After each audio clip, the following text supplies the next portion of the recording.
말씀은 요한복음 19장 28절에서 30절까지 말씀입니다. 요한복음 19장 28절에서 30절 말씀입니다. 제가 여러분 앞에 낭독해 드리겠습니다. 그 후에 예수께서 모든 일이 이미 이루어진 줄 아시고 성경을 응하게 하려 하사 이르시되 내가 목마르다 하시니 거기 신포도주가 가득히 담긴 그릇이 있는지라. 사람들이 신포도주를 적신 해면을 우슬초에 메어 예수의 입에 대니 예수께서 신포도주를 받으신 후에 이르시되 다 이루었다 하시고 머리를 숙이니 영원히 떠나가시니라. 아멘. 네, 오늘 우리 고난주간 살림의 네 번째 시간입니다. 예수님께서 십자가 위에서 하신 7말씀 중에서 오늘은 5번째와 6번째 하신 말씀을 우리가 함께 사경해 보는 그런 시간을 갖도록 하겠습니다. 예수님께서 십자가 위에서 하신 이 5번째 말씀, 내가 목마르다는 말씀이었는데, 예수님이 십자가 위에서 이처럼 목마르다 하신 이 말씀대로 이 목마름이란 어떤 목마름일까 하는 거죠. 예수님은 인간의 몸을 입고 계셨기 때문에 이 6시간 동안, 지금 6시간 이 마지막 막바지에서 이 말씀 하셨다는 것을 우리가 알 수 있죠. 6시간 동안 십자가에 달리시면서 양손과 양발에서 흘리신 그 피, 또 이마에서 흘리신 그 피, 이 피를 내서 타는 목마름이 그에게 있었을 것은 분명합니다. 육체적으로 분명히 목마름이 있었겠죠. 십자가 위에서 외치시는 예수님의 이 목마름이 과연 그러면 육체적인 목마름에 대해서 말씀하려고 하신 것일까 하는 것을 우리가 생각해 볼 수 있습니다. 그리고 우리는 이런 질문을 해보면 이 목마름이 어떤 목마름인가를 우리가 이렇게 알 수가 있는데요. 왜 예수님은 십자가 위에서 당하신 여러 가지 고통들 가운데 육체적인 고통들이 있었겠죠. 십자가에 못 박여서 이 찢겨지는 것 같은 그런 아픔도 있었겠죠. 머리에 이 이마에 가시관을 쓰셔서 그 찔리는 그 아픔도 있었겠죠. 그 외에 많은 여러 가지의 그 육체적인 아픔들이 있었는데, 그 중에서 왜 예수님께서는 이 목마르다고 하신 말씀만 하셨을까 하는 거죠. 그래서 우리는 예수님이 하신 이 목마름의 의미가 무엇인지 우리들은 오늘 이 말씀을 살펴보도록 하겠습니다. 예수님의 이 목마름의 의미를 이해하려면요, 우리가 요한복음을 이해해야 됩니다. 요한복음의 책이 어떤 책인가 하는 것을 이해할 수 있어야 됩니다. 그럼 요한복음서는 예수님과 이 목마름에 대한 관계를 강조한 책이에요. 중요하게 얘기하는 책입니다. 그래서 여러분, 십자가 위에서 내가 목마르다 하신 이 말씀은 다른 복음서에는 기록되어 있지 않아요. 그 요한복음서에만 기록되어 있단 말입니다. 그래서 요한복음은 예수님이 세상에 목마른 자들을 구원하려 오신 분이라는 것을 분명히 강조하고 있습니다. 그 내용들을 우리가 먼저 살펴보면서 내가 목마르다고 하신 이 말씀의 의미를 우리가 같이 이제 찾아보도록 하겠습니다. 요한복음 4장에 보면 우리가 잘 아는 이 수가성 여인 사건이 있죠. 예수님이 사마리아에 있는 이 수가성이라고 하는 동네에 들어가셨습니다. 거기에 야곱의 우물이 있었다라고 기록되어 있죠. 대낮에 근데 한 여인이 물을 길러 이 야곱의 우물에 왔습니다. 그때 예수님께서 어떻게 했습니까? 물 좀 달라 했더니 그 여인이 뭐라고 대답을 했습니까? 유대인 당신이 어떻게 사마리아인, 즉 이방인, 상종을 안 한다는 뜻입니다. 사마리아인은 바빌론 포로 시대 때 이 혼합됐다, 혼혈족이라 해가지고 우리가 좀 이렇게 무시하고 또 그들을 상종하지 않았습니다. 그들을 보면 개 취급을 하고 거의 대지순으로 생각했다고 하지 않습니까? 그래서 본인들이 너무 잘 알고 있어요. 유대인들이 얼마나 자기들을 학대하고 소외시키고 무시하고 깔보고 하는지를 너무 잘 아는 거예요. 그래서 이 여인이 예수님에게 바로 어떻게 유대인 당신이 사마리아인 나에게 물을 달라고 하니까 이렇게 이제 대꾸를 하죠. 그러자 예수님이 뭐라고 그 여인에게 말을 했습니까? 말씀하셨습니까? 내가 만일 하나님의 선물과 나의 정체를 알면 너가 나에게 물을 달라고 했을 것이다. 이런 문제 말씀을 하신 거죠. 요한복음 4장 10절을 제가 읽어드릴게요. 네가 만일 하나님의 선물과 또 내게 물 좀 달라는 네가 누구인 줄 알았더라면 내가 그에게 구하였을 것이요 그가 생수를 내게 주었으리라. 이런 말씀을 합니다. 여러분, 예수님이 이 말씀을 들을 때 수가성 여인의 표정이 어땠을까요? 쥐가 먹지. 뭐 준다고 그래. 황당했을 거라고 생각합니다. 그렇죠? 그래서 그 여인이 뭐라고 합니까?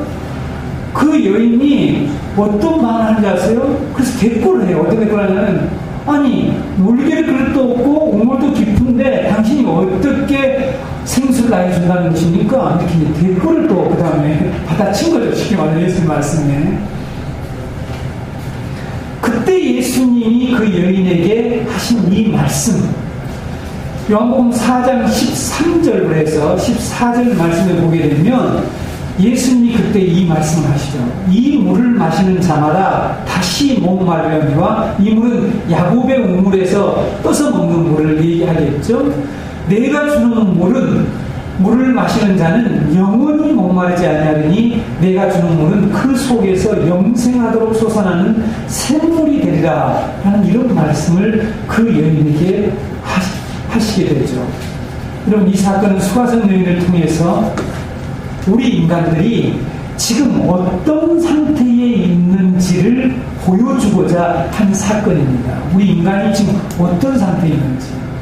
보통 당시 사람들이 언제 물을 길러 우물가에 갔을까요? 우리 예전에 저도 시골에 살아서요.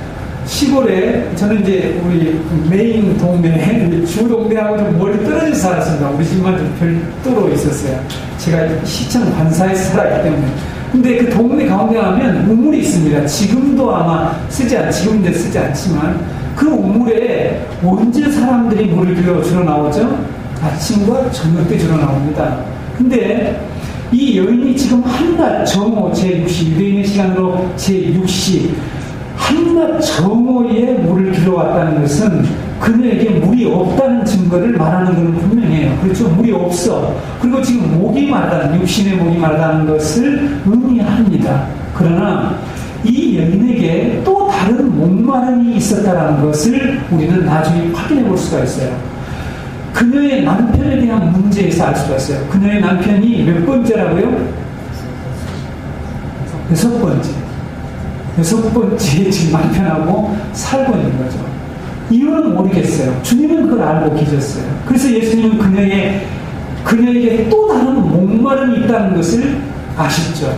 그것을 정확히 꿰뚫어보고 계셨죠. 왜? 예수님은 신령을 가지신 하나님이시기 때문에. 그래서 예수님은 그 여인에게 뭐라고 말씀하시냐면 영원히 목마르지 않는 물을 내가 너에게 주겠다. 이런 말씀을 해요. 처음 물 달라 해놓고, 처음에 육신의 물 달라 해놓고, 나중에는 영원히 목마르는 샘물을 주니까 이 여인도 헷갈려가지고, 그런 물이 어디가 있냐? 어떻게 당신 나에게 줄 수 있냐? 이 상황이 맞지 않는 얘기를 하니까, 처음에는 이 소통이 잘 안 되잖아요. 커뮤니케이션이 잘 안 돼요. 그리고 지금 우리가 성경을 읽을 때에 하나님하고 커뮤니케이션이 잘 안 되는 게 뭐냐면, 우리는 육신적으로 자꾸 나가는데, 하나님이 영적으로 우리를 끌어가려고 하니까, 우리들 상황에서 이 말씀이 커뮤니케이션이 잘 안 되잖아요. 지금 잘 된다는 것입니까? 이성들이? 네. 잘 안 된단 말이에요. 우리 성경을 보면 이게 이해가 되면서 안 될 듯 하면서. 보세요. 제가 창세기에 했던 말씀 꼭 기억하세요. 성경에는 이 이중적 계시, 이중을 가지고 있기 때문에 분명히 이 여인이 대낮에 물을 길어왔다는 것은 물이 없어졌다. 이 해석을 여러 사람들이 하는데 그것은 맞지 않다고 생각합니다. 다른 해석 들어오셨죠? 그 여인이 대낮에 나온 이유는 뭐냐면, 예, 부끄러워서 뭐 눈을 피해서 나왔다. 근데 이 본문이 지금 그 얘기 하려고 하는 게 아니에요. 그렇지 않습니까? 이 본문은 지금 대낮에 나온 것은 이 사람에게 어떤 극도의 목마름이 있다. 지금 물이 없다. 라는 것을 이 사건을 통해서 보여주는 거예요. 정오에 나왔다고 하는 그것을 통해서 뭔가 우리에게 메시지를 주려고 하는데, 그걸 갖다가 눈을 피해서 뭐 하도 불륜을 많이 전례를 가지고 뭐 이렇게 남들 보니 어려운 데 나왔다. 이렇게 얘기를 하죠. 그럼 3시에 나오든지 해야죠. 꼭 12시에 나올 필요는 없지. 네. 그래서 우리가 말씀을 볼 때에 이 주님과의 커뮤니케이션을 하려면 우리의 시각을 좀 바꿔야 된다는 거죠. 그래서 그 여인은 예수님과 이제 대화를 하면서 예수님이 영생하도록 솟아나는 샘물이라는 사실을 알게 돼요. 영생하도록 솟아나는 그 샘물을 가지고 계신다는 것을 알게 돼요. 그 영생하도록 솟아나는 샘물이 뭐냐면 메시아거든요. 메시아인 것을 알아봐요. 그래서 영적인 목마름에서 벗어나게 됩니다. 그 여인이. 그래서 물동이가 어떻게 합니까? 물동이를 버려두고 동네에 들어가서 메시아를 선포해요. 예수님을 전하게 됩니다. 내가 진짜 샘물을 만났다. 너희들 와서 마실래? 이렇게 이제 가서 전하게 되죠. 여러분 또 요한복음 이런 이제 아까 앞에서 말씀드렸죠? 내가 목마른 말씀을 이해하기 위해서는 요한복음에서 지금 예수님과 이 목마른 관계를 어떻게 설명하는지를 이해해야만이 이 말씀을 알 수 있다고 했죠. 두 번째 여러분 요한복음 6장 35절에서 예수님은 뭐라고 말씀하시냐면 자신에게 오는 자는 결코 줄이지 않고 자기를 믿는 자는 영원히 목마르지 않을 것이다 라는 설교를 하셔요. 요한복음 6장 35절에 예수께서 이르시되 나는 생명의 떡이니 내게 오는 자는 결코 줄이지 아니할 터요 나를 믿는 자는 영원히 목마르지 아니하리라 하는 이런 말씀을 하십니다. 자신을 믿는 자는 이 갈증에서 영원히 벗어날 수 있다 이런 말씀을 하게 되죠. 여러분 지금 요한복음에서는 우리 인간을 어떻게 말하고 있냐면 우리 인간은 모두 다 지금 뭐 하는 사람이라고요? 네, 목마른 사람이에요. 목마른.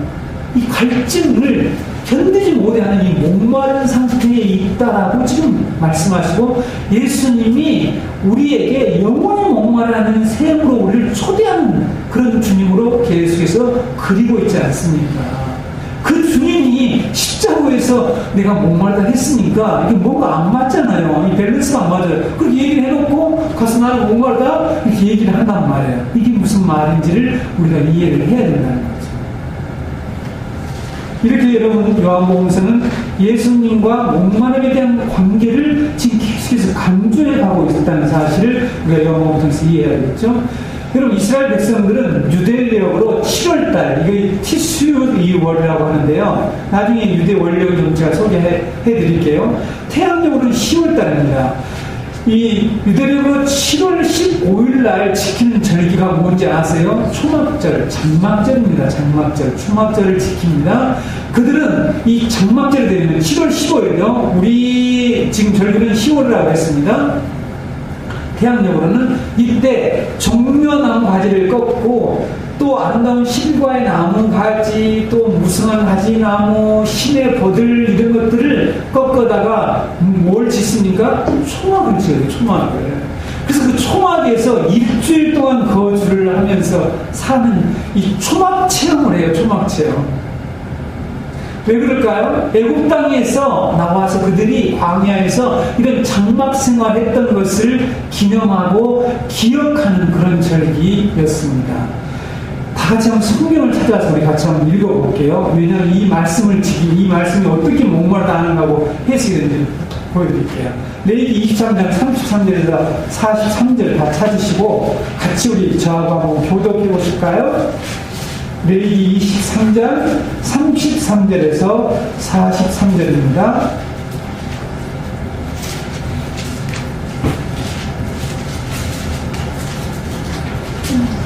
다 찾으셨나요? 33절 제가 읽겠습니다. 그 다음에 여러분 같이 읽어주세요.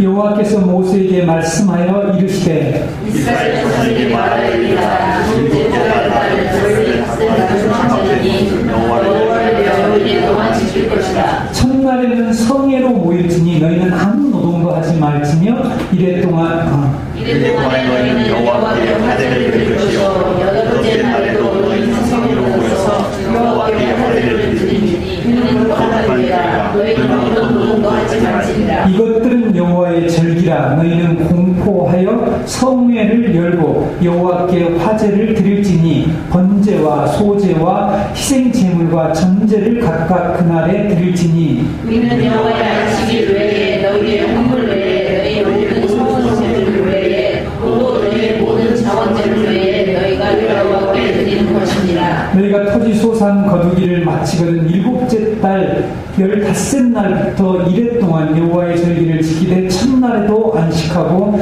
여덟째 날에도 안식할 것이요. 첫날에는 너희가 아름다운 나무 실과와 진주나무 가지와 무성한 나무 가지와 신의 것들을 차려 너희 하나님 여호와 앞에서 절기를 행하는 좋아할 것이라. 너희는 매년 이래 동안 여호와께 이 절기를 지킬지니 너희 대대의 영원한 규례라. 너희는 일곱째 달에 이를 지킬지니라. 너희는 이를 동안 성도를 구하되 이스라엘에서는 성도를 구할지니 이는 내가 이스라엘 자손을 애굽 땅에서 인도하여 내던 때에 초막에 거주하게 한 줄을 너희 대대로 알게 하려 함이니 나는 너희의 하나님 여호와입니다. 모세는 이와 같이 여호와의 절기를 이스라엘 자손에게 공포하였더라. 네. 이렇게 초막 절기를 왜 지키는지 또 어떻게 지키는지 이렇게 하나님께서 이 초막 절기에 대해서 모세에게 명령하고 그것을 공포해서 대대로 지키라고 했죠. 그래서 이스라엘 백성들이 대대로 지켰습니다. 근데 여러분 이 초막 절에 어떤 또 일을 했냐면 수전제를 드리기 위해서 물기로 오는 행사를 했다는 사실이에요. 물을 기로 와요. 물을 어디서 제사장이요. 예루살렘 성전에 가면 지금 예루살렘 성전 밑에 가면 저 가보고 왔습니다. 거기 가면 기온샘이 있어요. 그 기온샘에 가서 제사장이 금 항아리에다가 물을 기로 와요. 그래서 물을 기로 올 때에 많은 이 백성들이 계속 이 줄을 서서 있습니다. 그 백성들 사이로 지나서 성전으로 들어가요. 그때에 나팔 소리가 울려 퍼지면 성전 앞에 서서 바위에다가 이 물을 붓는 행사를 해요. 수전제예요. 물을 부어요. 물을 부었는데 초막절 일주일 동안 하루에 한 차례씩 이런 의식을 계속해서 거행하고 있었습니다. 이런 행사를 거행하고 있었어요. 그리고 이 초막절 첫째 날에요. 제사장이 스가랴서 14장 7절 8절 말씀을 낭독합니다. 제가 여러분에게 읽어드릴게요. 여호와께서 아시는 한 날이 있으리니 낮도 아니요 밤도 아니라 어두워갈 때에 빛이 있으리로다. 그날에 생수가 예루살렘에서 솟아나서 절반은 동해로 절반은 서해로 흐를 것이라. 이런 말씀을요 초막절 첫째 날에 제사장이 이렇게 낭독을 합니다. 그날에 생수가 예루살렘에서 솟아날 것이다. 그러면서 어떤 일을 하냐면 바로 이 금항아리에 물을 바위에다 계속 붓는 이런 일을 제사장이 해요. 이 물이 흘러내리는 동안에 백성들은 그런 가만히 있었냐? 그게 아니고 이사야 12장 3절 말씀으로 찬양을 해요. 이사야 12장 3절 말씀이 무엇이냐면 너희가 기쁨으로 구원의 우물을 들여서 물을 기르리로다. 이것을 찬양을 해요. 합창을 한단 말이에요. 기쁨으로 구원의 우물물에서 물을 기르리로다. 이런 찬양을 하면서 서로 화답을 해요. 이렇게 말씀을 낭독하고 찬양하고 이러면서 이 행사를 이처럼 이런 의식을 행했습니다. 이것은 출애굽한 이스라엘 백성들이 광야에서 물이 없었잖아요. 그렇죠? 그때 하나님께 막 부르짖고 원망하고 막 그랬잖아요. 그러자 하나님께서 어떻게 하면 모세에게 명령해서 바위를 명하여라. 그럼 물이 나올 것이라는데 모세가 엄청나게 혈압이 올라가지고는 바위를 두 번 딱 친 사건으로 가나안 땅에 못 들어갑니다. 그 사건 때문에 하나님 거룩함을 드러나지 않았다고 신명기에 나오죠 3장에 이 사건은 못 들어가요. 여러분. 그래서 이렇게 하나님께 부르짖었을 때 하나님께서 바위에서 샘물이 나오게 하셔서 자신들에게 물을 먹여주셨던 그 놀라운 기적을 지금 재현하는 행사예요. 기억하면서 재현하는 거예요. 이게 출애굽기 17장에 나온 무리바 반석에서 물 나온 사건이죠. 이 초막절 행사와 수전제는 예수님 당시까지 계속해서 예루살렘에서 지켜지고 있었습니다. 이 초막절이 절정에 이르는 이 마지막 8일째는 어떤 일을 하냐면 8일째는요, 8일째는 모든 백성들이 비가 오도록 하나님께 비를 구하는 기도를 했습니다. 여러분들 성경을 자세히 읽어보시면 다 나오는데, 바로 이렇게 비가 오도록 하나님께 기도하던 이 초막절 마지막 제8일 이 명절 끝날에 예수님께서 초막절 절기에 참석했어요. 명절인데 안 올라온다고 힘들어질 때 구사리 좀 먹고, 여러분 성경 읽으시면 제 말 이해하죠? 자기 들으려면 좀 명절 올라가지, 뭐해 여기서 갈릴리에서 해서 그렇게 얘기해요. 우리 예수님이 안 올라가는 척 하다가 결국 나중에 이 초막절 행사에 참석을 합니다. 그래서 한참 이렇게 비 오기를 기도하는 마지막 이렇게 지금 큰 대회를 열어서 이스라엘 백성들이 예루살렘에서 이런 행사를 하는 이 명절 끝날에 다음과 같이 예수님이 큰 소리로 외쳤습니다. 여러분 요한복음 7장 37절에서 39절까지 같이 읽어보겠습니다. 요한복음 7장 37절에서 39절입니다.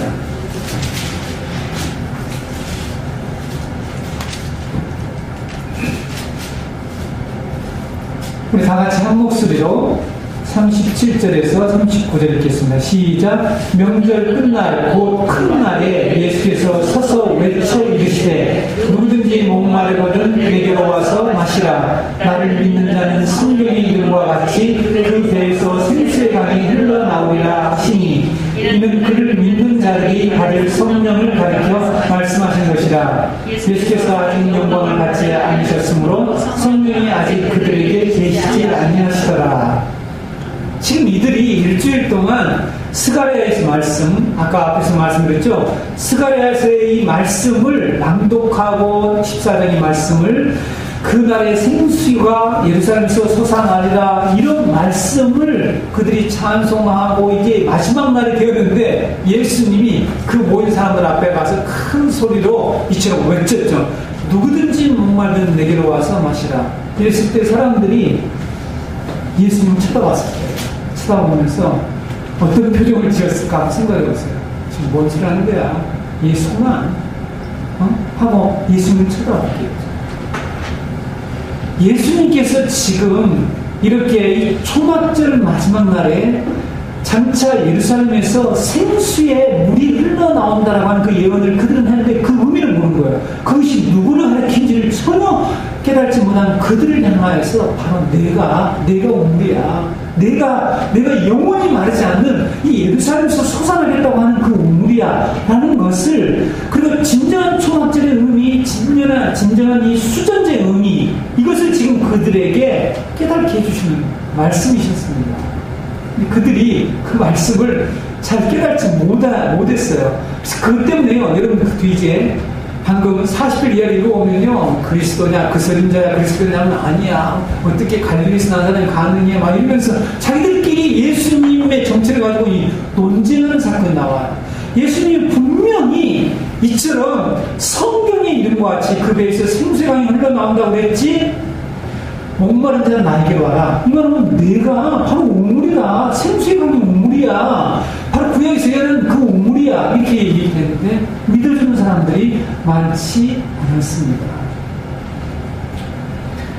그것뿐만 아니라 예수님은 구약에서 예언한 이 메시아의 축복이라고 하는데, 여러분 이 용어가 편리한 게 아니고 구약에서 바로 이 물과 관련해서 선포되고 예언된 말씀을 메시아의 축복이라고 그래요. 메시아의 축복인데 이 메시아의 축복의 핵심적인 말씀을 예수님이 하시는 것입니다. 근데 이 말씀이 이사야 44장 3절에 이미 기록되어 있죠. 나는 목마른 자에게 물을 주며 마른 땅에 시내가 흐르게 하며 나의 영을 내 자손에게 나의 복을 내 후손에게 부어주리니, 이 말씀이 바로 메시아의 축복입니다. 그들은 알아요. 이 말씀을 알고 있었단 말이죠.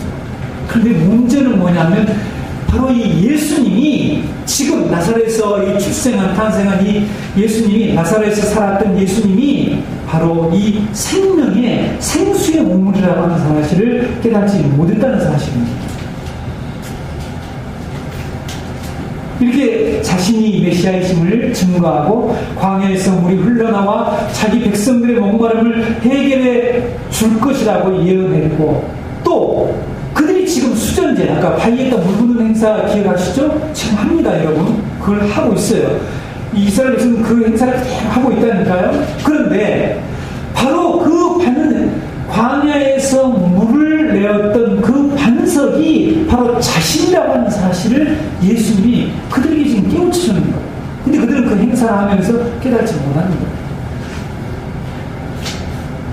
저는 오늘날 우리 기독교인들도 여러 가지 기독교의 절기들이 있는데 자칫하면 유대인들과 같은 그런 상태가 될 수 있다. 절기를 지키는데 그 절기에 속에 들어있는 정말로 본질, 핵심 그것을 다 놓치고 그냥 지나가는 거죠. 올해 부활절 왔지? 올해 고난주간이 왔어? 추수감사절? 맥주감사절 왔지? 성탄절 왔지? 이렇게 하고 지나가면 안 됩니다. 그러면 우리는 주님을 만날 수가 없어요. 이들이 지금 그걸 지키고 있으면서 열심히 지키고 있는데 바로 그 본체, 실체, 그것은 모두 다 그림자라고 하잖아요. 여러분 들으셨죠? 구약은 다 그림자고 신약은 실체란 말이죠. 구약에는 다 모형이고 모델하우스고 진짜 우리 아파트는 뭐죠? 실제로 지어놓으면 나오는 거. 그 모델하우스를 보고 여러분 실체가 나타났을 때 이렇게 좋은 집이구나. 그럼 이 집을 사야 되겠구나. 이걸 보려고 우리가 모델하우스를 보러 가는 거란 말이죠. 근데 그들은 이런 이 모형적인 일들을 그림자를 하면서 이게 이제 히브리서에 나온 그런 내용이죠. 모두가 그림자였습니다. 이 그림자가 지나가고 실체인 예수님이 오셨는데 그들은 그 사실을 깨닫지 못했습니다. 이렇게 자신이 친히 영혼이 마르지 않는 생수라고 말씀하시고 자신이 바로 광야에서 물을 내어 이스라엘의 목을 적셨던 반석이라고 예수님이 말씀하고 있죠. 그러면 골로새서 10장은 바로 광야의 생활에서 그들이 요단강을 지나고 호기를 지난 것을 바로 세례받은 것으로 그 다음에 그들이 먹었던 이 반석에서 나왔던 물을 신령한 음료라고 얘기합니다. 골로새서 10장 4절을 제가 읽어드릴게요. 다 같은 신령한 음료를 마셨으니 이는 그들을 따르는 신령한 반석으로부터 마셨음에 그 반석은 곧 그리스도라. 지금 이는 무리바 사건을 얘기하는 것입니다. 무리바 사건입니다. 이렇게 이스라엘 백성들에게 목을 적수였던 그 반석 대신 예수님을 그들이 알아보지 못할 때 이렇게 외쳤죠. 그 예수님이 지금 십자가에 달리셔서 내가 목마르다 이렇게 말씀하셨습니다. 그 이유가 무엇일까 하는 거죠. 그래서 우리는 두 번째로 목마름의 원인이 뭘까? 예수는 왜 목마른 것일까? 앞에서 말씀드렸죠? 육체적인 목마름도 분명히 인성을 가지고 계신 예수님이 육체적으로 목이 마르지 않다는 것은 말이 안 되겠죠. 맞습니다. 목마르지만 주님이 지금 육체적인 목마름을 얘기하려고 하신 것이 아니라는 거죠. 이 속에는 놀라운 이 복음, 진리가 이 속에 들어있다. 우리가 계속해서 그것을 강조하고 있죠. 네. 예수님의 목마름의 원인은 생명의 근원 대신 하나님과 단절히 가져온 결과다. 그러니까 이 네 번째 말씀과 다섯 번째 말씀이 관련이 있습니다. 그렇죠? 예수님과 하나님이 분리됐잖아요. 그렇죠? 완전히 단절되었어요. 단절됨으로 말미암아 이 세상은 어떤 일이 벌어졌습니까? 우리가 하나님과 어제 말씀드렸죠? 왜 예수님이 이처럼 하나님으로부터 고립당하고 하나님으로부터 사랑하는 아들 관계를 박탈당했는가? 그래서 우리의 범죄를 인하여서 우리가 하나님과 이처럼 하나님부터 고립당하고 단절된 이것을 회복하시고 구원하시기 위해서 십자가에 못 박히셨다 그랬죠. 그럼 단절의 결과가 뭡니까? 단절의 결과는 간단해요. 목마름입니다. 결핍이에요. 사람들에게 갈증, 갈망된 그런 존재로 인간을 만들어버렸다는 거죠. 나뭇가지가 뿌리를 받고 있는, 그래서 뿌리로부터 온갖 수분과 영양분을 받는 이 줄기로부터 단절이 잘렸다 이거 한번 생각을 해보세요. 잘렸을 때에 그 가지가 어떤 상태에 있습니까? 계속해서 간절히 기존에 가지고 있었던 것들을 이제 다 먹었다라면 그때부터 시들어가겠죠? 그래서 죽게 되는 것이죠. 이것이 바로 지금 우리의 상태입니다. 우리가 하나님으로부터 단절됨으로 말미암아 우리 인간은 한정된 이 자원을 가지고 있죠. 그래서 우리 인간들은 이 결핍 때문에 늘 갈증이 있어요. 목마름이 있단 말이에요. 맞습니까? 우리는 뭔가 채울 수 없는 목마름이 우리에게 끊임없이 있단 말이에요. 그렇죠? 항상 사람이 허해. 보약을 먹고 싶어해. 뭔가 먹어야만 이게 견딜 것 같은 그런. 어제 제가 설명드렸죠? 그래서 인간들이 자기들의 그 자원이 한정된 것 때문에 계속 남의 걸 훔쳐가지고 그걸 채우고 채우려고 하는 게 이 세상에 악을 만들어내고 고통을 만들어내는 거 아니겠습니까? 우리가 잘 아는 바와 같이. 글쎄 여러분, 이 타락한 이후에 하나님을 떠난 우리 인간 내의 삶의 특징을 한마디로 성경이 말하고 있는데 적어도 요한복음이 말하고 있다는 거죠. 아까 수가성 여인을 통해서 우리에게 얘기하고 있다고 그랬죠. 그게 뭐냐면 목마름, 갈증하는 존재가 되었다는 거죠. 글쎄 여러분, 예수님의 목마른 원인이 무엇인지는 분명히 아셔야 됩니다. 하나님과 단절된 그 상태로 인해서 내가 목마르다. 그래서 예수님의 목마름은 이 표현은 영적인 지금 갈증, 영적인 목마름을 말씀하고 있다는 거죠. 근데 여러분, 우리가 이 말씀을 통해서 구원받고 우리가 정말 예수의 십자가가 필요한 존재라는 걸 깨달으려면 우리가 겪고 있는 갈증들이 뭐냐라는 걸 좀 이해해야 될 것 같아요. 잘 알고 있지만 제가 또 설명을 같이 여러분에게 드리도록 하겠습니다. 여러분, 우리 인간들이 목말하는 게 뭔지 우리가 목말하는 돈밖에 아닌 줄 아는데 그건 정말로 잘 모르는 소리예요. 우리가 정말로 목말하는 것은 뭐냐면 의에 줄이고 목마른 거예요. 의, 하나님의 의, 공의, 그렇지 않습니까? 여러분, 이 불의한 세상에서 우리에게 정말 필요한 것은 하나님의 공의, 의에 줄이고 목마른 자는, 그래서 예수님이 산상수훈에서 의에 줄이고 목마른 자는 복이 있다 했어요. 왜 복이 있을까요?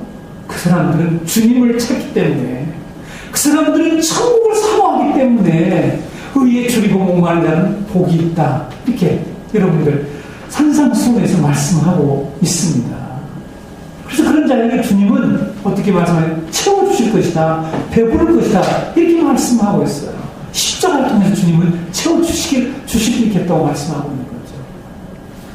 불법과 불의가 판을 치는 이 세상에서 공의가 시행되지 않아서 억울함을 당하는 사람들이 있다고 합시다. 그 사람이 뭐가 필요하겠어요? 돈 필요해요? 비싼 옷이 필요해요? 뭐가 필요할까요? 그 사람이 가장 필요한 것은요, 공의예요. 억울한 것, 이 공의를 좀 해결했으면 좋겠다 하는 거 아니겠습니까? 또 무엇을 사람들은 애타게 지금 목말라 할까요? 이런 무엇을 사람들이 목말라 할까요? 무슨 목마름에 사람들이 우리 진시 황제를 보면 알죠. 진시 황제 아시죠? 네. 뭘 찾아서 온 세상을 불러쳐? 예. 늙어서 죽는 것을 방지하려고 자기의 모든 권력과 힘을 총동을 했어요. 제가 요즘요, 잊혀진 질문이라고 하는 그런 책을요, 차 동엽 신부가 쓴 그 책을 제가 조금씩 읽는데, 여러분들 재밌어요? 한번 읽어보세요. 근데 제가 거기에 부분에 여러 가지, 다른 입장들이 있습니다만은 그 내용이 뭐냐면, 정주영 회장이, 돌아가시기 직전에 30가지인가, 제가 지금 기억이 잘 안 나요. 한 수십 가지의 질문을 했어요. 신앙과 관련된 모든 질문을 했어요. 그 질문을 차 신부에게 하는 게 아니에요. 다른 신부에게 있는 신부가 이 차동엽 신부에게 넘겨서, 이분이 지금 정주영 회장이 돌아가신 지가 꽤 오래됐지 않습니까? 이 책이 이제 나왔습니다. 그동안에 놔뒀다가. 그래서 잊혀진 질문이라는 제목으로 그걸 풀어나가는 그런 아주 쉽게 풀어나가고 있거든요. 그러면 이렇게 아무리 많은 세상에 먹을 거 다 온 세상 다녀보고 뭐가 부족하겠어요, 물질적으로. 부족한 게 그것도 있을지 모르겠습니다만은 없겠죠. 그 사람들이 갈망하는 게 뭔지 아세요? 영혼에 관한 문제, 영혼에 관한. 영혼. 자신의 영혼에 깊숙이 있는, 그럼 영혼에 우리 깊숙이 있는 이 영혼의 갈증이 뭡니까? 영혼을 사모하는 마음이에요. 영혼을 사모하는 영생의 문제. 그래서 부자 청년 한 사람이 예수님께 와서 뭐라고 했습니까? 어떻게 하면 영생을 얻습니까? 이 사람은 젊고 부자고 가난이고 삼박자 딱 맞아 떨어지네. 젊은 데다가 돈도 많아. 근데 직장도 확실해. 그래서 이 사람이 마지막으로 가지고 싶어하는 게 뭐냐면 영생을 가지고 싶어서 찾아왔다가 돈 다 버려. 그랬더니 가버려요. 해결을 못해요.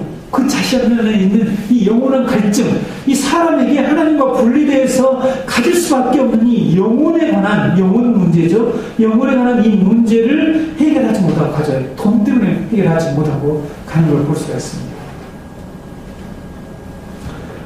제가 이 말씀을 묵상하면서 음료수 종류가 세상에 얼마나 많이 있습니까? 네? 요즘 음료수 종류가 엄청나게 수도 없이 많지만 우리 인간들이 뭔가 이렇게 목말라 하고 있는 모습. 그래서 욕심에 우리가 가야만, 우리가 요즘 저도 목마르면 가서 뭐죠? 포가리 스웨트, 이런 것들 딱 사서 마시는 거 시원하고. 이런 것도 얼마든지 우리 육신의 목을 적실 수 있는데, 그래서 여러분, 우리 이와 같이 우리 인간들에게 있는 이 목마름이 무엇인지 그 실체를 일단 알아야 돼요. 그래야 우리가 정말 예수님의 십자가 내가 목마르다는 이 의미를 이게 정말 복음이구나 이렇게 하는데 사람들이 복음의 비달에 오지 않으면 자기들이 지금 뭐가 목마른지를 몰라요. 지금 여러분 아신다는 거죠? 여러분 알아야 정상입니다. 세상 사람들이 지금 그러고 살지 않습니까? 그래서 나중에 이제 세상에 있는 어떤 것들, 육신의 목마름을 해소한다면 인간은 그때부터요 다른 목마름을 추구하게 돼 있어요. 우리 사람들이 지금 육신의 목마름을 추구하고 살아가는 것 같지만 그들 내면 속에는 이 영혼에 관한 문제가 그들에게 늘 내재될 수밖에 없어요. 하나님과 분리된 인간, 하나님을 떠난 인간은 그럴 수밖에 없다는 거죠. 이 영혼의 목마름, 갈증을 해결하지 못하는 거예요. 그것 때문에 이 세상의 GDP가 올라가고 어제 말씀드렸지만 아무리 부유하게 살아도 이 사람들이 온갖 이런 불만족과 이 갈증에서 헤매다가 결국은 질고로 인하여서 서서히 말라 죽어가고 있고 자기의 생을 누리지 못한단 말이에요. 우리 풀몬에서 좋은 물, 프랑스에 나오는 무슨 물을 먹어도 안 된다니까요? 안 되지 않습니까? 그 물 먹고 사는 사람들. 저도 예전에 어떤 분이 요즘 시중에도 안 나오는 물이야. 물이 좋은 물 있다고 그러더라고요. 제가 암이 들었을 때 솔깃하더라고요. 그 물 먹으면 혹시 내가 좀 빨리 치유되지 않을까. 이런 유혹들을 사람들은 받는데. 글쎄 여러분, 오늘 이 말씀에 있는 우리가 이 목마름이 무엇일까? 이 목마름에 우리가 무엇을 애타게 목마름을 하고 있을까? 이 영원한 생명에 대한 목마름을 가지고 있다는 사실입니다. 그 목마름의 실체는, 그 목마름의 원인은 하나님을 떠난 것이라는 사실입니다. 하나님 자체에 대한 갈망이라는 거예요. 지금 예수님이 내가 목마르다 하신 그 목마름, 하나님에 대한 목마름이에요. 하나님과 분리되니까 하나님에 대한 목마름입니다. 이것이 시편 63편 1절 2절에 나와 있습니다. 다 찾으셔서 우리 함께 읽어보겠습니다. 시편 63편 1절 2절입니다.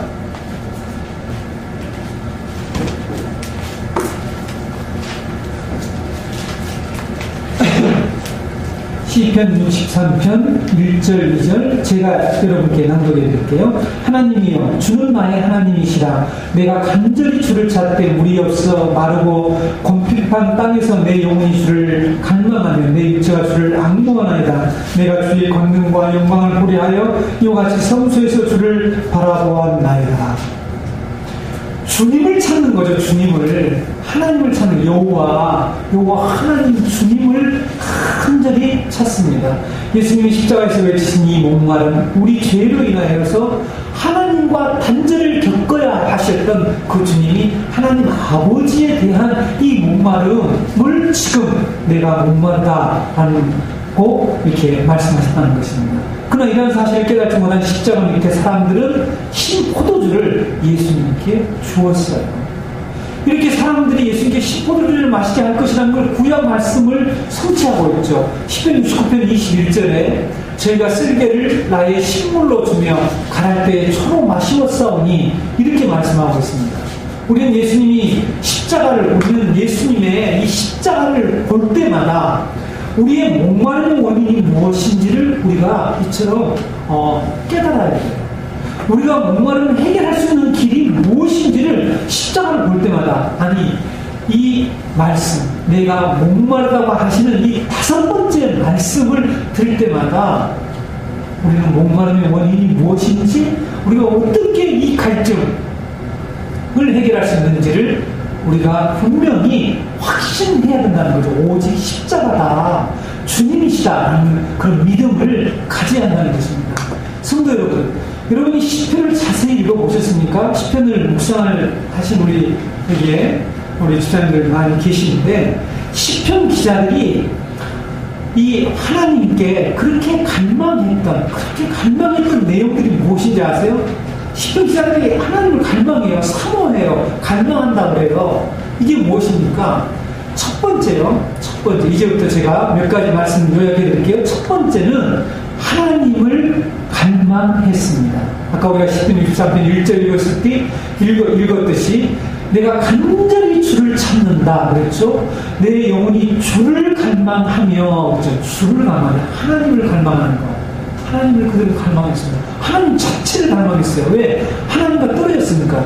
여러분, 요즘 우리가 이 세상에서 이 맞벌이를 하는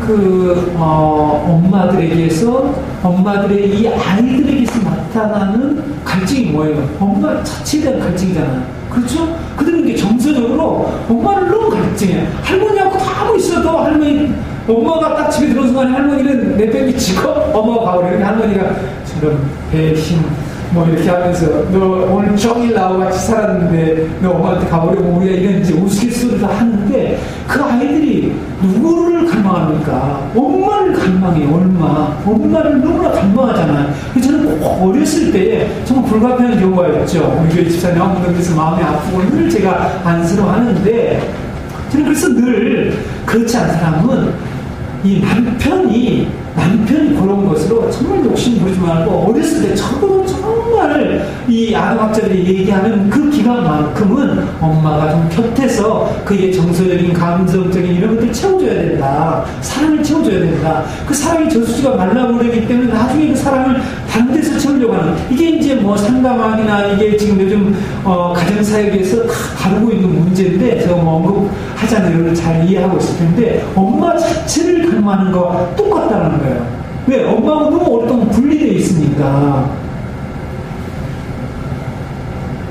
최근에 무슨 매스컴을 보기 때문에 어느 나라에서 감옥에 간 엄마들의 그 아이들을 이게 참 이 젊은 이 대학생 때에 이렇게 회심을 한 건지 깨닫고 처녀가 그 아이들을 정말 그 엄마의 사랑으로 총내주고 감옥에 또 이렇게 깜빵이까지 데려가는 이런 프로그램을 하는 그런 것을 제가 보면서 그것이 얼마나 중요한 것을 제가 알았습니다. 여러분, 이와 같이 시편의 하나님의 사람들은 하나님 자체를 갈망했어요. 하나님을 그렇게 찾고자 했다는 거예요. 두 번째, 주님의 구원을 사모하며 갈망했습니다. 시편 119편 81절에 나의 영혼이 주의 구원을 갈망하기에 피곤하오나 나는 주의 말씀을 바라나이다.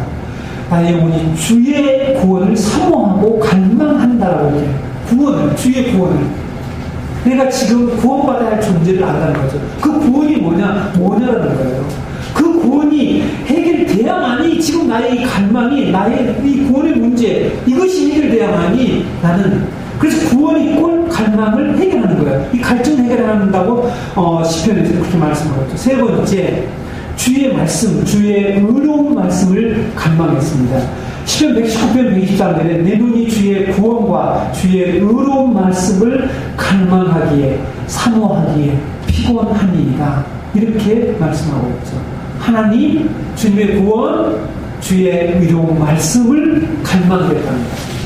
우리가 이처럼 목마른 인생을 살고 있는 원인은 하나님을 떠났기 때문입니다. 하나님과 분리됐기 때문에, 하나님과 단절됐기 때문입니다. 그래서 우리의 목마름은 하나님에 대한 목마름으로 나타날 수밖에 없죠. 여러분, 그리고 아모스 선지자가 말한 것처럼 우리는 양식이 없어서 주림도 아니고 물이 없어서 가람이 아니라 뭐가 없었어요? 여호와의 말씀, 이 생명의 말씀이 없어서 사람들은 이 갈망합니다. 갈증을 합니다. 그래서 우리는 무엇으로 이 갈증을 해결할 수 있냐는 거죠. 바로 이 십자가의 복음, 이 하나님의 의로운 말씀을 우리가 들어야 된다는 거죠. 첫 시간에 말씀을 듣던가요? 이 말씀을 아는 것이 얼마나 중요한지 듣는 것이. 우리를 대신해서요, 친히 하나님에 대한 이 목마름을, 하나님에 대한 목마름입니다. 이걸 겪으시고 우리에게 영원히 마르지 않는 생물이 되시기 위해서 예수님이 지금 십자가에 달리신 것이죠. 그래서 이들에게, 우리의 이런 주님을 믿는 자들에게 이런 목마름을 해결해 주실 뿐만 아니라 또 성령을 주셔서 계속해서 목마르지 않게 해주시겠다고 하는 약속을 주님이 하신 것입니다. 그러니까 우리가 요한복음 7장 37절 이야기합니다. 배에서 생수연, 그 생수에 가면 곧 성령을 가리킨다는 말씀하고 있지 않습니까? 그래서 성도 여러분, 우리는 나는 내가 목마르다는 이 말씀 속에 주님이 왜 목마르셨는지, 우리를 대신해서 우리가 목말라 해야죠. 우리가 지금 목말하고 있습니다. 이 목마름을 해결해 주시려고 주님이 말씀하셨다 하는 것을 기억하면서 이제 우리는 주님의 그 말씀을 들음으로 예수님이 하나님과 회복해 주신 그 관계 속에 들어감으로 우리의 목마름이 해결됩니다. 그래서 우리는 늘 하나님과 정상적인 관계에만 있으면 우리는 목마르지 않아요. 영원히 목마르지 않아요. 제가요, 큐티를 배우는 이후에요, 놀라운 것을 깨달았는데, 제가 예전에 아마 말씀을 드린 적이 있는 것 같기도 한데요, 무엇을 깨달았냐면요, 바로 수가성 여인의 말씀이 생각났어요. 내가 죽으면 영원히 목마르지 않는데, 저는 계속 20대 중반까지 살아오면서 어렸을 때부터 신앙생활 하는데, 뭔가 계속 갈증이 있어요. 뭔가 계속 갈증이 있는 거. 왜 이럴까? 내가 정말 이게 복음인 것을 보면 안 돼? 내가 복음을 받았다면 왜 그럴까? 그 원인을 알았어요. 그것이 뭐냐면, 내가 하나님과 하나님의 말씀에 뿌리를 내고 있어서 그 뿌리로부터 계속해서 이제 공급되는 이 생명의 이 물을 공급을 못 받았다는. 그래서 큐티를 하자마자, 큐티를 배웠을 때 성경사를 했을 때 저는 너무 감사했습니다. 이걸 왜 인자가 이렇게 주냐. 근데 이걸 누가 아무도 안 그렇게 줬는가 하는 그런 안타까움이 있었습니다. 여러분, 이제 여러분들 주님이 십자가에서 이렇게 객관적으로 우리를 구원하는 사역을 했어요. 이 객관적인 사역이 곧 나에게 적용되려면, 주관적인 사역이 되려면 이런 의미입니다. 주관적으로 나에게 적용하려면 어떻게 해야 될까요? 내가 믿음으로 십자가를 붙들어야 되고, 우리가 이제부터는 예수님이 하나님과의 우리의 관계를 회복시키는 그 관계를 잘 누리는 그런 삶을 살아야 돼요. 그리고 그것이 바로 십자가를 주관적으로 나에게 적용해서 그 놀라운 은혜를 우리가 누리며 살아가게 되겠죠. 이제 6번째 말씀입니다. 다 이루었다라는 이 말씀입니다.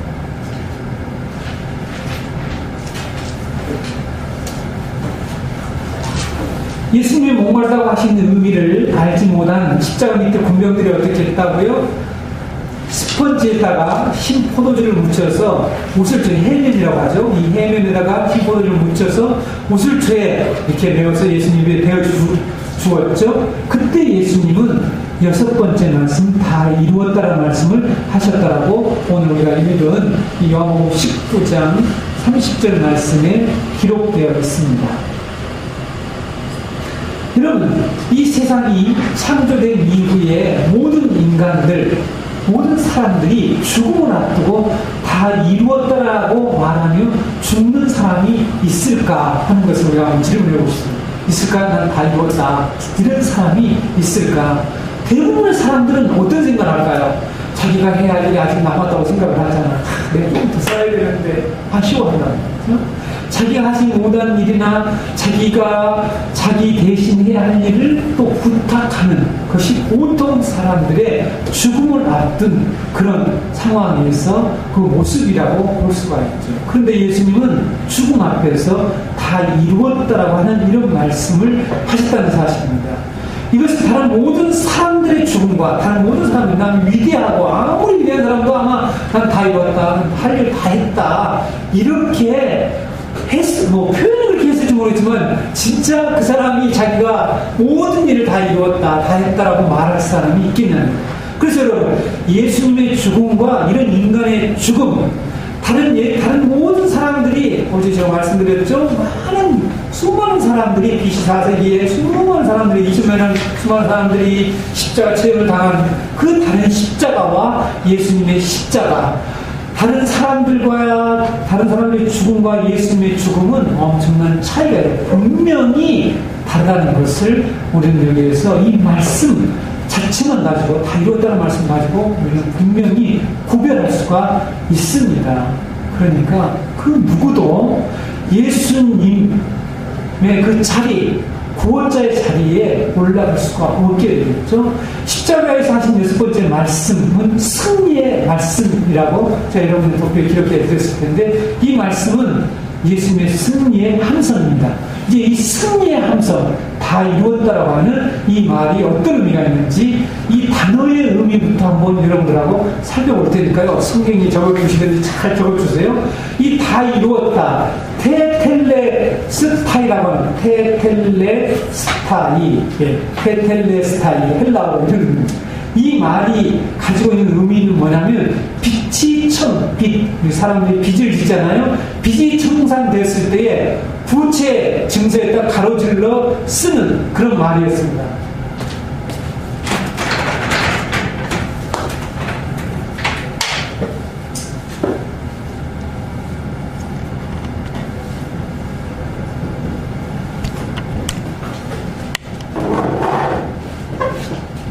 이 부채 증서, 이 어마어마한 빚을 졌는데 이 부채를 계속해서 계속해서 갚아나간단 말이죠. 예. 요즘 일수하는 사람들은 엄청나게 이해가 달라요. 일수 찍어가지고는 날마다 제가 보니까 가게 가면 일수가 온 사람이 늘 돈 받아가는 거, 가끔가다 어떤 가게에 들어가면 보는데, 그 많은 빚을 져서 얼마나 일수를 찍어가면서 그것을 부채를 갚아가는 사람들, 마지막 그걸 다 갚았을 때에 여기다가 이렇게 쭉 테텔레스타이, 테텔레스타이라고 하는 가로질러서 써주는 이 말이 바로 다 이루었다, 테텔레스타이라고 하는 그런 말이었습니다. 이 말의 그래서 뜻은 완불되었다라는 그런 의미예요. 어떤 사람이 많은 부채를 가지고 있다가 그 빚을 마지막으로 갚았을 때에 그 부채에다가 완불된, 이런 말 우리 쓰잖아요. 완불되었다, 이런 완전히 값을 치루었다라는 의미로 썼던 말이 다 이루었다라는 그런 말입니다. 그리스도의 십자가의 죽음의 의미가 무엇인가를 한마디로 요약하는 아주 핵심적인 말씀입니다. 예수님이 십자가에서 하신 말씀은 우리의 죄의 명세서에 적혀있는 우리가 빚을 졌다는 말이에요. 사도 바울도 자기가 빚을 졌다는 말을 쓰고요. 우리는 이 죄의 명세에 적힌 부채 증서에다가 완불되었다, 완전히 값을 치루었다고 선언하는 이 말씀이 예수님이 십자가에서 하신 6번째 말씀, 다 이루었다라는 말씀입니다. 그러면 여러분, 예수님이 십자가에서 이루신 일이 무엇일까요? 완불하신 것이 뭐냐고요? 우리를 위해서 지불하신, 그래서 완불하신, 완전히 갚은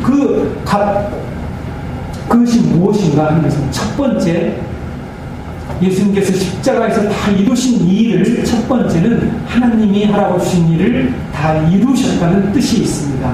요한복음 17장 4절에 아버지께서 내게 하라고 주신 일을 내가 이루어 아버지를 이 세상에서 영원롭게 하였사오니, 하나님이 예수님께 하라고 하신 일을 이제 다 이루었습니다. 내가 다 지불했습니다. 다 끝냈습니다. 이런 지금 뜻이 있다는 것입니다. 예수님은 하나님께 맡기신 일이 뭐죠? 이 세상에 오셔서 이 세상에 성육신하셔서 하라고 하신 일이 뭡니까? 하나님 맡기신 일이 뭐예요? 바로 우리를 구원하는 그 계획을 다 이루셨다는 것입니다. 그래서 다 이루었다는 이 말씀은 예수님이 하나님의 뜻에 온전히 순종하셨다고 하는 그런 고백이기도 합니다. 그런 의미가 들어있죠. 요한복음 4장 34절, 아까 수가성 여인과 관련해서 나온 말씀이죠. 예수님께서 이처럼 수가성 여인을 전도해서 수가성 여인이 물동이 버리고 동네에 들어가서 말씀 전할 때에, 그때에 대화하고 있을 때에, 그때 제자들은 점심 식사를 구하러 동네에 내려갔다가 이제 돌아왔어요. 음식을 가지고 돌아와서 예수님, 우리가 음식을 왔습니다. 드실래 했더니 나는 이미 먹었어. 그랬더니 제자들이 어떻게 생각했다고요?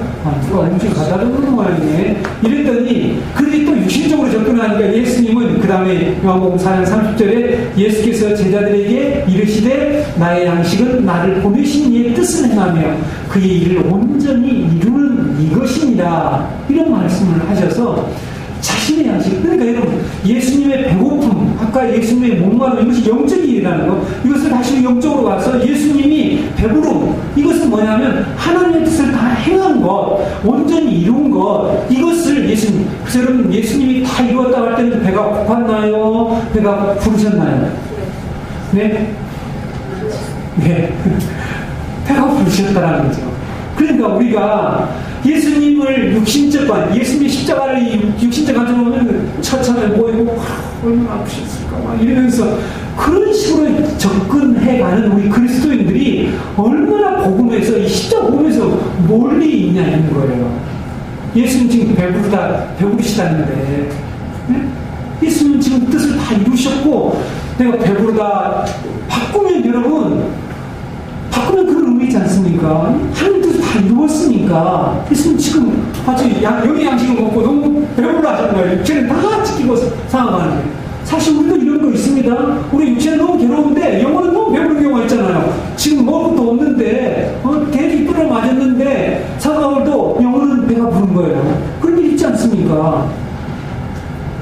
근데 왜 우리는 예수님을 그런 식으로 십자가에 달리신 예수님을 고냐고요?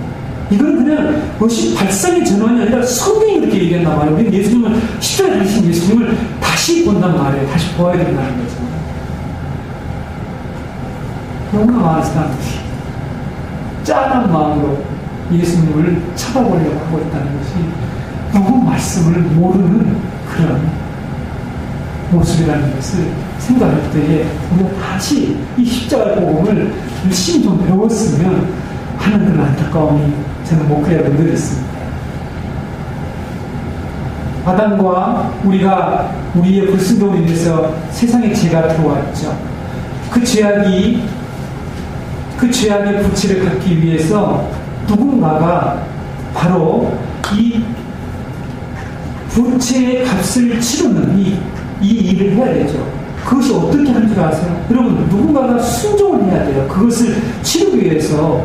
왜냐하면 우리가 하나님께 대한 불순종으로 인하여서 하나님과 분리되고 우리가 그런 죄악이 들어와서 우리는 엄청난 죄악의 지금 이 부채 증서를 안고 그 부채 증서를 늘 붙들고 우리를 노예화해서 우리를 끌고 다니는 그 사단이 있잖아요. 사단. 그렇죠?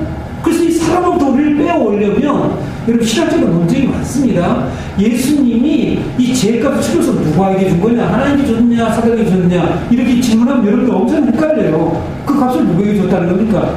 사단에게 준 겁니까? 그렇게 얘기하면 안 돼요. 사단에게 값을 준 게 아니에요. 예수님이 어떻게 우리를 사단의 그 소나기에서 끌어왔냐? 예수님이 순종하심으로써 우리를 건져내오신 거예요. 우리가 불순종함으로써 그 불순종했던 것을 예수님이 우리 대신 하나님 말씀에 순종하셔서 그 부채 증서를 어떻게 완불했다라고 하시는 거예요. 여러분, 예수님이 공생 시작하자마자 어디로 갔습니까? 광야로 나갔어요. 금식 기도하시고 광야로 딱 갔는데 일어난 일이 뭐예요? 시험을 받잖아요. 시험을. 첫 번째, 세 가지 시험을 받지 않습니까? 그래서 그 시험을 승리했잖아요. 말씀으로 참 신명기 있는 말씀 하나하나 또박또박 해서 전부 다 돌이 떡이 되게 하라는 주 하나님 말씀을 더 먹는 것이 더 중요하다. 사람 떡으로만 사는 게 말씀으로 산 사람 하면서 전부 물리쳐서 승리하죠. 예수님의 이 시험의 승리는 에덴 동산에서 아담과 하와가 결국은 시험에 실패한 그것을 예수님이 승리하심으로써. 그래서 여러분, 예수님이 어떻게 우리의 모든 빚을 갚으셨느냐 하는 것은 바로 하나님 말씀에 순종하심으로써 우리가 실패했던 모든 것들을 예수님이 승리하시고 그 모든 것을 이기심으로써 갚아내신 거죠. 그래서 여러분, 다 이루셨다는 이 말씀 속에는 하나님이 하라고 주신 일을 순종하셨다라는 의미가 있고요. 두 번째, 구약의 모든 제사 제도를 다 이루셨다라는 의미가 있습니다. 우리가 잘 아는 바와 같이 구약의 수많은 제사들, 이 복잡한 제사들이 있었습니다. 이스라엘 백성들은 그 복잡한 제사 제도에 의해서 날이면 날마다 계속해서 어떻게 가서 양과 염소와 소와 비둘기를 계속 잡아다가 바쳐야 했어요. 가서 드려야 됐습니다. 제단에. 왜냐하면 우리 인간들이, 백성들, 이스라엘 백성들이 계속해서 반복적으로 죄를 짓기 때문에, 계속 반복적으로 죄를 짓기 때문에 동물들을 잡아서 이 속죄 제사를 계속 드리고 있었다는 사실입니다. 또 주님이 명령한 제사들 있잖아요. 또 월삭이 있고 뭐 계속 있어서 월초에 한 번 드려야 되고 또 절기용 드려야 되고 안식일도 드려야 되고 계속 드려야 돼요. 글쎄는 구약시대 때 솔로몬 성전이나 예루살렘 성전에는요 늘 피비린내가 진동했다는 사실을 여러분 상상해 하십니까? 제가요 이스라엘 그때 갔을 때에 사마리아 갔습니다. 그때 6월절이 아니에요. 6월절 딱 지나서 갔어요.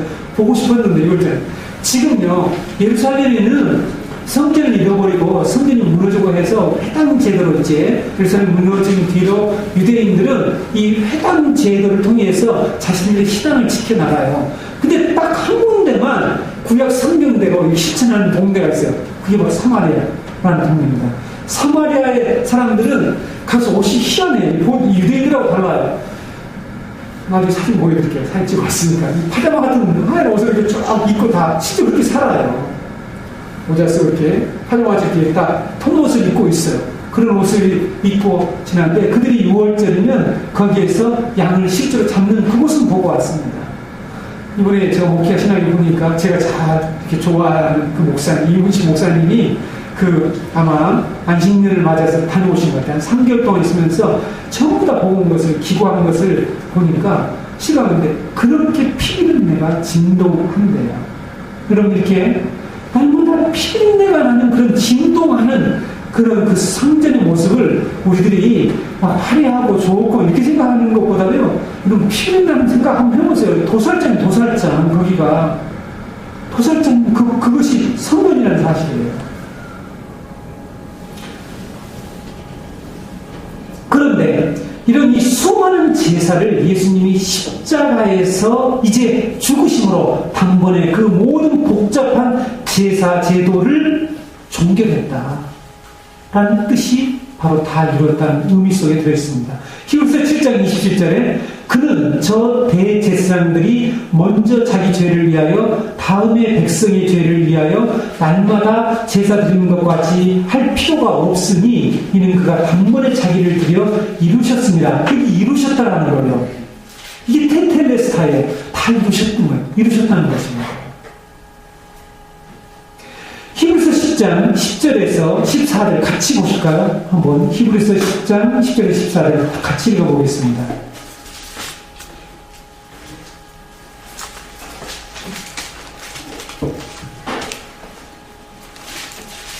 히브리서 10장 10절에서 14절 같이 한 목소리로 읽어보겠습니다. 시작. 이 뜻을 따라 예수 그리스도의 몸을 단번에 죽이심으로 말미암아 우리가 거룩함을 얻었노라. 제사장마다 매일 서서 섬기며 자주 같은 제사를 드리되 이 제사는 언제나 죄를 없게 하지 못하거니와 오직 그 성분을 죄를 위하여 한 영원한 제사를 드리시고 하나님의 우편에 앉으사 그 후에 자기들을 자기 발등상이 되게 하실 때까지 기다리시나니 그가 거룩하게 된 자들을 한 번의 제사로 영원히 온전하게 하시느니라.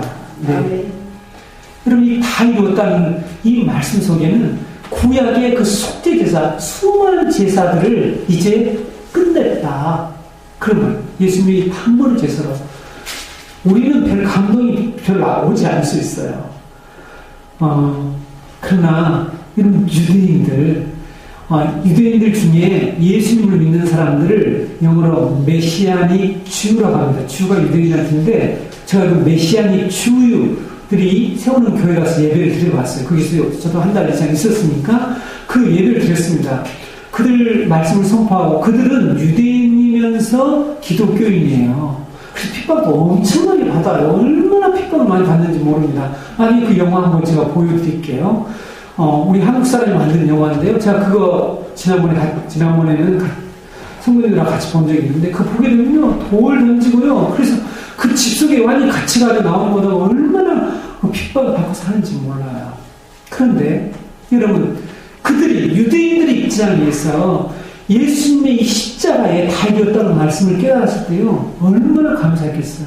우리가 이제 더 이상 그 제사를 드려도 되지 않는다 라고 하는 거 얼마나 감사해요. 우리야 뭐 평상시도 안 드려왔으니까 우리는 별로 감동도 나고 힘든 것이 이렇게 끝났다, 3년상 지나면 이제 끝났구나, 그런 거 있잖아요. 우리가 제사 쭉 지내오다가 언제 끝납니까? 그런 우리나라 법이 있는 걸로 알고 있는데, 무슨 시조 할아버지의 몇 대까지는 이제 안 지내도 된다고 하는 그런 유교법이 있는 걸로 알고 있는데, 그러면 아이고, 이제 제사 끝났네 하는 이 며느리들의 한숨을 아마 들으면서 살아오신 분들이 있으실 텐데, 그것 이상의 엄청난 복음이 유대인들에게는 이게 말로 할 수 없는 복음이라는 사실이죠. 여러분, 그래서 이 제사 제도를 주님이 십자가에서 단번에 영원한 제사를 드림으로써 완전히 이루셨다는 사실입니다. 세 번째, 율법에 기록된 모든 법조문을 도말하셨다, 지우셨다, 폐기시켰다는 의미가 있죠. 골로새서 2장 14절에서 15절 보시게 되면, 우리를 거스르고 불리하게 하는 법조문으로 쓴 증서를 지우시고 제하여 버리사 십자가에 못 박으시고 통치자들과 권세들을 무력화하여 드러내어 구경거리로 삼으시고 십자가로 그들을 이기셨느니라. 우리를 거스르고 불리하게 하는 법조문으로 쓴 증서를 지우시고, 이게 법조문으로 쓴 증서라고 하는 것이 뭐냐면 율법입니다. 율법. 이 율법을 지으시고 제하여 버리사, 옛날에 도말했다 이런 말을 썼잖아요. 십자가에 못 박으셨대요. 제하여 버리사, 십자가에 못을 박아버렸다니까요. 그래서 여러분, 구약의 율법이 무엇입니까? 구약의 율법은 하나님이 요구하시는 구원에 필요한 요구들을 참 기록하고 있어요. 하나님이 요구하시는 구원에 필요한 요구를 다 했어요. 그런데 우리 연약한 인간은 그 율법의 요구, 구원에 필요한 그 요구들을 다 따를 수가 없어요. 우리는 취약된 존재가 연약하기 때문에. 여러분, 로마서 3장 20절로 22절 말씀, 그러므로 율법의 행위로 그의 앞에 의롭다 하심을 얻을 육체가 없나니 율법으로는 죄를 깨달음이니라. 이제는 율법에 하나님의 한 의가 나타났으니 율법과 선지자들에게 증거를 받은 것이라. 곧 예수 그리스도를 믿음으로 말미암아 모든 믿는 자에게 미치는 하나님의 의니 차별이 없느니라. 이렇게 여러분, 우리가 율법의 행위로는 그 앞에 의롭다 할 자가 아무도 없다는 거예요. 할 수가 없대요. 이렇게 우리를 거스르고 불리하게 만들고 우리를 얽매고 있고 했던 이 율법을 주님이 다 성취시켜버린 거예요. 도말했다는 없애버렸다고 하는 것은 뭐냐? 하나님 말씀이니까 어떻게 지우고 없애고 그렇게 할 수가 없어요. 표현이 이렇다는 거죠. 지우시고 제하여버리사라는 말은 뭐냐면, 이 말씀이 온전히 예수님이 성취하셔서 우리 대신 성취해 주셔서 이제 우리가 그 말씀을 지킨 것과 똑같이 여기셔서 우리를 구원하시다는 거죠. 하나님의 말씀은 결코 영원히 사라지지 않습니다. 성도 여러분, 다 이루었다라는 이 6번째 말씀에 우리가 치러야 할 죄값을 다 치르셨다는 의미가 있을 뿐만 아니라, 우리 제사 제도 아무리 들여봐도 아까 말씀대로 속죄함이 없는 그 제사를 날마다 가서 드려야 하는 3번째라서 매일 드리는 그 제사 드려도 우리 죄를 해결할 수 없는 그 제사를 주님께서 완전히 그 제사 제도를 다 완성시켜 주셨고, 우리를 정죄하는 율법의 증서를 십자가에 못 박으셔서 우리가 더 이상 율법 아래 노예가 되지 않을 수 있고 하는 이런 의미가 이 말씀 속에 있습니다. 엄청난 복음이죠. 놀라운 복음이 들어있는 것입니다. 그리스도의 십자가는 우리의 죄값을 완불한 결정적인 증거입니다. 우리는 그리스도가 우리의 모든 죄값을 완불하셨기에 우리는 죄의 책임에서 완전히 벗어났어요. 여러분, 죄를 지고 끝나는 게 아니라 그 책임이 따릅니다. 이 세상에서는 걸리면 죄고 안 걸리면 죄가 아니죠. 그리고 돈 있으면 죄가 아니고 돈이 없으면 죄고, 유전무죄, 무전유죄 이런 세상이지만 하나님은 있을 수 없는 일이죠. 우리는 이런 모든 죄의 책임으로부터 벗어났는데 사단이 우리를 정죄할 때마다 여러분 지금도 우리가 사단이 자꾸 우리를 정죄합니다. 너 죄짓잖아. 어제도 나쁜 일 했잖아. 어제 주님이 하지 말라는 거 했잖아. 이러면서 우리를 정죄할 때마다 우리가 기억해야 될 이 말씀, 완불증서를 내놓아야 되는데 이 완불증서가 무엇인가? 다 이루었다라는 이 말씀을 우리 그리스도인들이 기억하면서 담대하게 야, 빚 다 갚았어. 우리 빚 다 갚았어. 그런 소리 하지 마. 내가 좀 부족하지만 주님이 이미 과거, 현재, 미래 모든 우리의 죄값에 대해서 다 지불하셨다, 완불하셨다, 다 이루셨다라는 이 말씀을 붙들고 이 십자가의 복음을 여러분들이 담대히 들고 나가서 승리하는 삶을 살기를 바랍니다. 네. 기도하시겠습니다. 이 시간에 우리 오늘 말씀을 기억하면서 말씀을 적용하고 이